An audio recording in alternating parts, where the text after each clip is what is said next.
ನಮಸ್ಕಾರ ಸ್ನೇಹಿತರೆ, ಕನ್ನಡಿಗ ಚಾನಲ್ ವೈಟಿಗೆ ತಮ್ಮೆಲ್ಲರಿಗೂ ಸ್ವಾಗತ.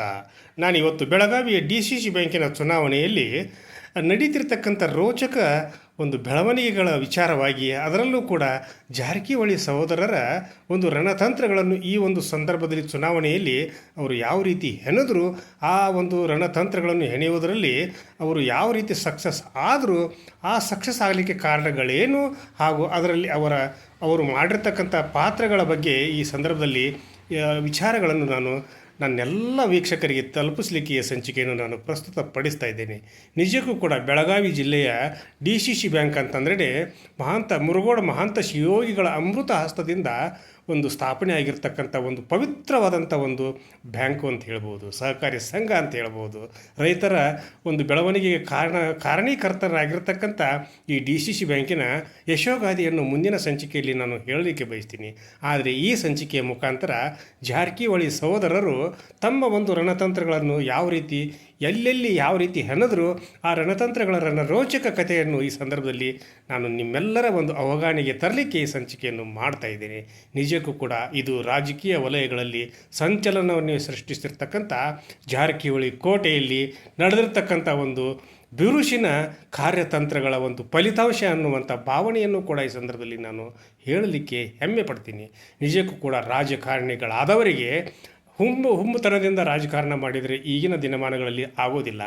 ಜೊತೆಗೆ ಯಾವತ್ತೂ ಕೂಡ ನಾವು ಮೋಸ ಮಾಡ್ತಾ ಆಯ್ಕೆಯಾಗಿ ಬರ್ತೀವಿ ಅನ್ನುವಂಥ ಒಂದು ಹಮ್ಮು ಬಿಮ್ಮಿನಲ್ಲಿ ರಾಜಕೀಯ ಮಾಡಿದರೂ ಕೂಡ ಅದು ಬಹಳ ದಿವಸ ನಡೆಯೋದಿಲ್ಲ. ಹಾಗಿರುವಾಗ ಈ ಸಂದರ್ಭದಲ್ಲಿ ಜಾರಕಿಹೊಳಿಯವರ ಸುದೀರ್ಘ ರಾಜಕೀಯ ಇತಿಹಾಸವನ್ನು ತೆರೆದು ನೋಡಿದಾಗ ಅವರು ಜಿಲ್ಲೆಯ ಜನತೆಯೊಂದಿಗೆ ಇಟ್ಟುಕೊಂಡಿರ್ತಕ್ಕಂಥ ಒಡನಾಟ ಎಂತಹದ್ದು, ಆ ಒಡನಾಟದ ಪರಿಣಾಮವಾಗಿ ಅಧಿಕಾರದ ಒಂದು ಸ್ಥಾನಮಾನಗಳು ಅವರಿಗೆ ಯಾವ ರೀತಿ ಒಲಿದು ಬರ್ತಾ ಇವೆ ಅನ್ನುವಂಥ ಒಂದು ವಿಚಾರವನ್ನು ಕೂಡ ಈ ಸಂದರ್ಭದಲ್ಲಿ ನಾನು ನಿಮ್ಮೆಲ್ಲರಿಗೂ ಕೂಡ ಅವರ ಒಂದು ಯಶೋಗಾಥೆಯನ್ನು ಹೇಳಲಿಕ್ಕೆ ಬಯಸಿದ್ದೇನೆ. ನಿಜಕ್ಕೂ ಕೂಡ ಅಶ್ವಮೇಧ ಯಾಗದ ಕುದುರೆಯನ್ನು ಕಟ್ಟಿ ಹಾಕುವಲ್ಲಿ ಅವರು ಯಾವ ರೀತಿ ತಮ್ಮ ಪಾತ್ರವನ್ನು ಹಾಗೂ ಆ ರಣಾಂಗಣದಲ್ಲಿ ಅವರು ಯಾವ ರೀತಿ ಹೋರಾಟವನ್ನು ಮಾಡಿದರೂ ಅದರ ಒಂದು ಫಲಶ್ರುತಿಯಾಗಿ ಈ DCC ಬ್ಯಾಂಕನ್ನು ಅವರು ಹೆಚ್ಚು ಕಡಿಮೆ ಕೈವಶ ಮಾಡಿಕೊಂಡಿದ್ದಾರೆ ಅಂತಲೇ ಹೇಳ್ಬೋದು. ಇನ್ನೇನು 6 ಸ್ಥಾನಗಳಂತೂ ಅವರ ಪಕ್ಕ 12 ಸ್ಥಾನಗಳ ಪೈಕಿ ಪಕ್ಕ 6 ಸ್ಥಾನಗಳಂತೂ ಅವಿರೋಧವಾಗಿ ಆಯ್ಕೆ ಆಗಿರೋದು ತಮ್ಮೆಲ್ಲರಿಗೂ ತಿಳಿದಿರತಕ್ಕಂಥ ವಿಷಯ. ಅದು ಘೋಷಣೆ ಆಗುವುದಷ್ಟೇ ಬಾಕಿ ಇದೆ.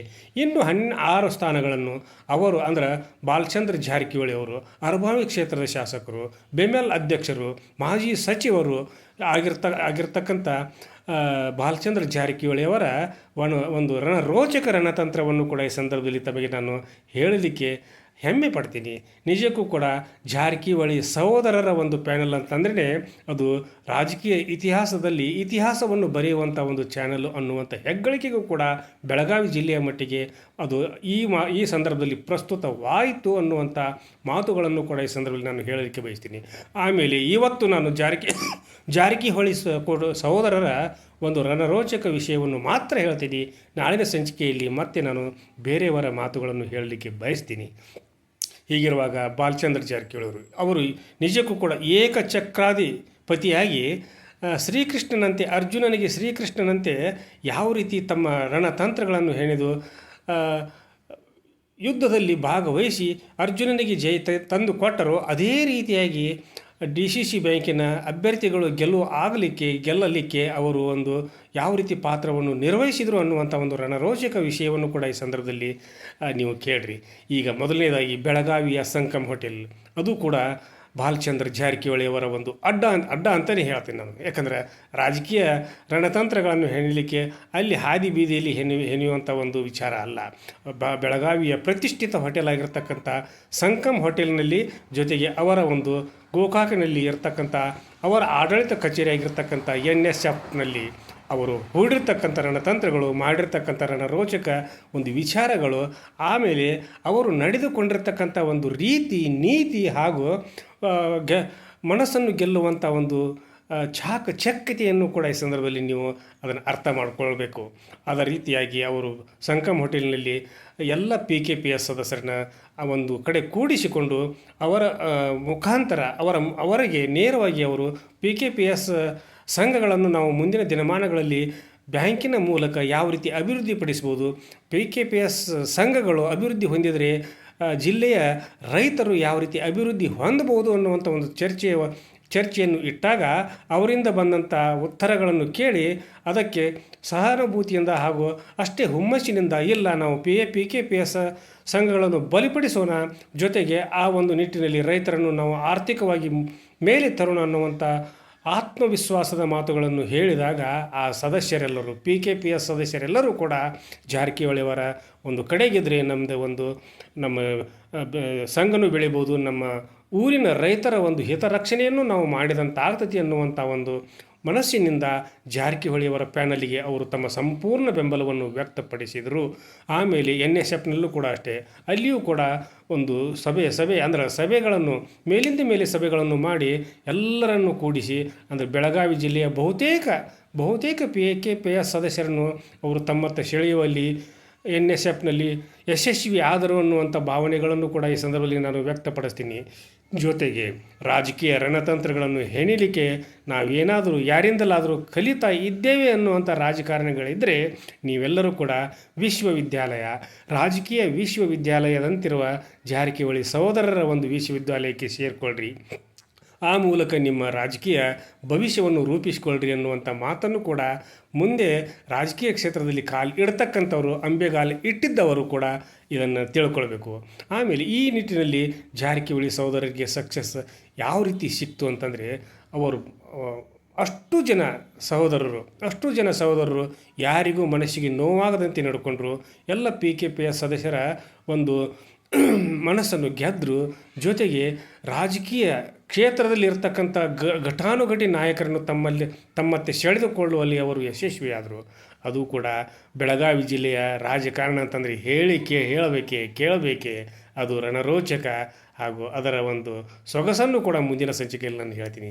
ಈ ನಿಟ್ಟಿನಲ್ಲಿ ಲಕ್ಷ್ಮೀ ಹೆಬ್ಬಾಳ್ಕರ್ ಅವರು ಹಾಗೂ ಇನ್ನುಳಿದ ಎಲ್ಲ ಮುಖಂಡರನ್ನು ತಮ್ಮತ್ತ ಸೆಳೆಯುವಲ್ಲಿ ಬಾಲಚಂದ್ರ ಜಾರಕಿಹೊಳಿಯವರು, ಸತೀಶ್ ಜಾರಕಿಹೊಳಿಯವರು, ಜಾರಕಿಹೊಳಿ ಸಹೋದರರು ಕೂಡ ಒಂದು ಮಾಡಿರ್ತಕ್ಕಂಥ ಒಂದು ಪ್ರಯತ್ನ ಅದು ಅಂತ್ಯಂತ ಪ್ರಯತ್ನವಲ್ಲ. ನಿಜಕ್ಕೂ ಕೂಡ ಜಾರಕಿಹೊಳಿ ಸಹೋದರರು ಈ ನಿಟ್ಟಿನಲ್ಲಿ ಬೆಳಗಾವಿಯ DCC ಬ್ಯಾಂಕನ್ನು ರಾಜ್ಯದಲ್ಲಿಯೇ ಒಂದು ಅಭಿವೃದ್ಧಿ ಪರವಾದಂಥ DCC ಬ್ಯಾಂಕ್ ಅನ್ನುವಂಥ ಹೆಗ್ಗಳಿಕೆಗೆ ತರುವಂಥ ನಿಟ್ಟಿನಲ್ಲಿ ಕೆಲಸ ಕಾರ್ಯಗಳನ್ನು ನಿರ್ವಹಿಸ್ತಾರೆ ಅನ್ನುವಂಥ ವಿಶ್ವಾಸವೂ ಕೂಡ ಜಿಲ್ಲೆಯ ಜನತೆಗೆ ಇದೆ. ಈ ನಿಟ್ಟಿನಲ್ಲಿ ಇನ್ನು 12 ಸೀಟ್ ಅಂತೂ ಬರೋದು ಗ್ಯಾರಂಟಿನೇ, ಅದರಾಗೇನು ತೊಂದರೆ ಇಲ್ಲ. ಆಮೇಲೆ ಲಕ್ಷ್ಮಣ ಸವದಿಯವರು, ಜೊತೆಗೆ ನಮ್ಮ ಕಾಗವಾಡದ ರಾಜು ಕಾಗೆಯವರು, ಜೊತೆಗೆ ರಾಮದುರ್ಗದಿಂದ ತ್ರಿಕೋನ ಸ್ಪರ್ಧೆ ಇದೆ. ಅಲ್ಲಿ ಹೆಚ್ಚು ಕಡಿಮೆ ಅಶೋಕ್ ಪಟ್ಟಣ್ ಅವರು ಬರಲಿ ಅಥವಾ ಶ್ರೀಕಾಂತ್ ಡಮಣ್ ಅವರು ಬರಲಿ, ಇಬ್ಬರೊಳಗೆ ಒಬ್ಬರಂತೂ ಬರೋದು ಪಕ್ಕ. ಅದರಲ್ಲಿ ಅಶೋಕ್ ಪಟ್ಟಣ್ ಅವರು ಬರುವಂಥ ಒಂದು ವಿಚಾರ ಎಲ್ಲರಿಗೂ ಕೂಡ ಒಂದು ವಿಶ್ವಾಸ ಇದೆ. ಇಬ್ಬರಲ್ಲಿ ಯಾರೇ ಬಂದರೂ ಕೂಡ ಇಬ್ಬರು ಕೂಡ ಒಳ್ಳೆಯವರು, ಸಂಭಾವಿತರು ಅನ್ನುವಂಥ ಮಾತನ್ನು ಕೂಡ ಈ ಸಂದರ್ಭದಲ್ಲಿ ನಾನು ಹೇಳಲಿಕ್ಕೆ ಬಯಸ್ತೀನಿ. ಬೈಲೊಂಗಲ್ದು ಅಲ್ಲಿಯೂ ಕೂಡ ದೊಡ್ಡಗೌಡರು ಬರುವಂಥ ಎಲ್ಲ ಲಕ್ಷಣಗಳು ಇವೆ. ಆಮೇಲೆ ನಮ್ಮ ಕಿತ್ತೂರು ಭಾಗದಿಂದ ಅಲ್ಲಿಯೂ ಕೂಡ ಬಾಬಾ ಸಾಹೇಬ್ ಪಾಟೀಲ್ರ ಸುಪುತ್ರರು ಕೂಡ ಆರಿಸಿ ಬರುವಂಥ ಎಲ್ಲ ಲಕ್ಷಣಗಳು ಕಾಣ್ತಾ ಇವೆ. ಆಮೇಲೆ ಇನ್ನೇನು ಹೇಳೋದು ಉಳಿತಿ, ಎಲ್ಲವನ್ನು ಹೇಳಿದ್ದೀನಿ. ಇನ್ನೂ ಕೂಡ ಹೇಳುವಂಥ ವಿಷಯ ಸಾಕಷ್ಟಿದೆ.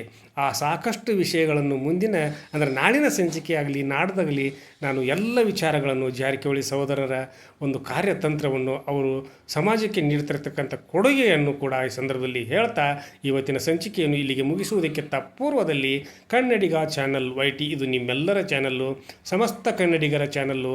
ಕನ್ನಡಿಗ ಚಾನಲ್ YTಯಲ್ಲಿ ಬರ್ತಿರ್ತಕ್ಕಂಥ ಪ್ರತಿಯೊಂದು ಸಂಚಿಕೆಗಳು ಸತ್ಯವಾಗಿರ್ತವೆ ಅನ್ನೋದಕ್ಕೆ ಇದು ಕೂಡ ಒಂದು ಸಾಕ್ಷಿ. ಆದ್ದರಿಂದ ಇಲ್ಲಿವರೆಗೆ ಈ ಸಂಚಿಕೆಗೆ ಸಬ್ಸ್ಕ್ರೈಬ್ ಯಾರು ಮಾಡಿಲ್ವೋ ಪ್ರತಿಯೊಬ್ಬರು ಕೂಡ ಸಬ್ಸ್ಕ್ರೈಬ್ ಮಾಡಿ, ಬೆಲ್ ಒತ್ತಿರಿ, ಜೊತೆಗೆ ಕಮೆಂಟ್ ಮಾಡಿರಿ, ಶೇರ್ ಮಾಡಿರಿ, ಲೈಕ್ ಮಾಡಿರಿ. ಈ ಸಂಚಿಕೆಯನ್ನು ಜಿಲ್ಲೆಯಾದ್ಯಂತ ನಾಡಿನಾದ್ಯಂತ ತಲುಪಿಸ್ರಿ ಅನ್ನುವಂಥ ಒಂದು ವಿನಂತಿಯೊಂದಿಗೆ ಇವತ್ತಿನ ಸಂಚಿಕೆಯನ್ನು ಇಲ್ಲಿಗೆ ಮುಗಿಸಿ ನಾಳಿನ ಸಂಚಿಕೆಯೊಂದಿಗೆ ತಮ್ಮ ಜೊತೆಗೆ ಹಾಜರಾಗ್ತೀನಿ. ಅಲ್ಲಿವರೆಗೂ ನನ್ನ ನಮಸ್ಕಾರ.